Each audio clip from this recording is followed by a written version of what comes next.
What is going on, guys? It's your boy Rock, and today's video is going to be my E3 2017 preview. I'm going to be going over all the major events as well as a few other things, so without further ado, let's get right into the video.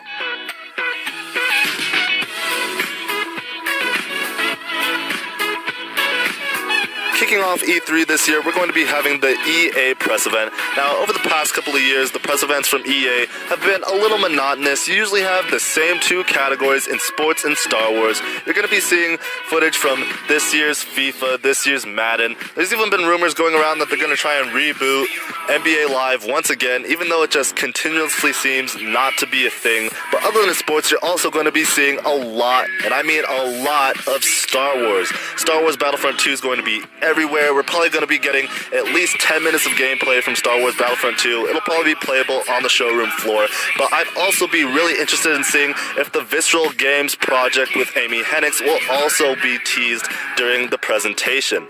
I'm also going to be looking forward to whether or not they tease any of the new Star Wars titles from Respawn or BioWare. But when it comes to EA's games lineup that doesn't include either Star Wars or sports, it's actually pretty slim. This includes the likes of a new Need for Speed game, as well as perhaps another indie title announcement such as Unravel from a few years back. But other than that, Star Wars will be the major thing to take away from this year's EA presentation.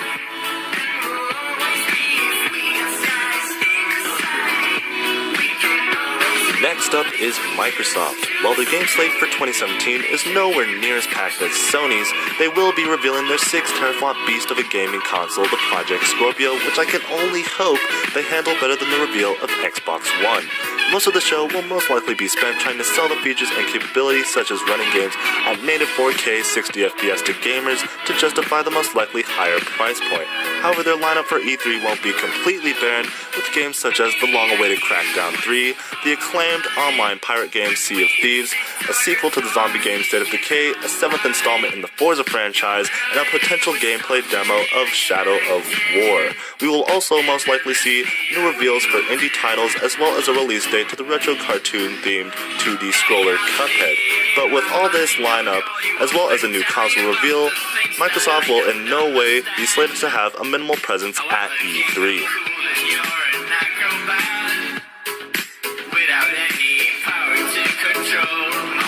So when it comes to Bethesda, there have been hints that they would only be revealing 2 games at E3, one of which would be Wolfenstein: The New Colossus, and the other would be The Evil Within 2. However, I'm also expecting information on Fallout 4 VR as well as Skyrim on the Nintendo Switch.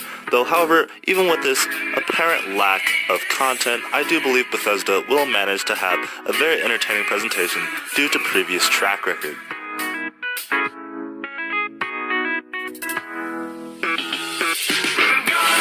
Next up, we have Ubisoft, who has an impressive lineup for this year's E3, including gameplay from the recently revealed Far Cry 5, taking place in modern-day Montana, new information on South Park: The Fractured Butthole, as well as a long-awaited reveal for the new Assassin's Creed title that is rumored to be set in ancient Egypt.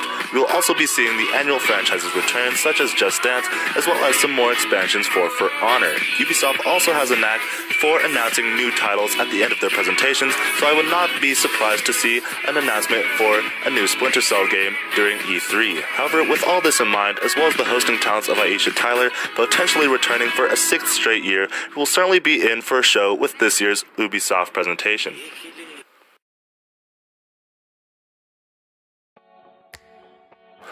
Up next, we have Sony, which will most likely be the largest event of this year's E3, boasting an incredible lineup of games, including a sequel to one of the best PlayStation games ever, The Last of Us 2, Insomniac's new Spider-Man game, the Final Fantasy VII Remake, the zombie game teased last year, Days Gone, Uncharted: The Lost Legacy, the new God of War, as well as exclusive gameplay for the likes of Destiny 2, Red Dead Redemption 2, and Call of Duty World War II. We may also be getting new information on the Kojima game, Death Stranding, as well as any other surprises Sony has in store for us, though it does seem that this event, especially since it is now on a separate day than the Microsoft briefing, will be the event to tune into this E3.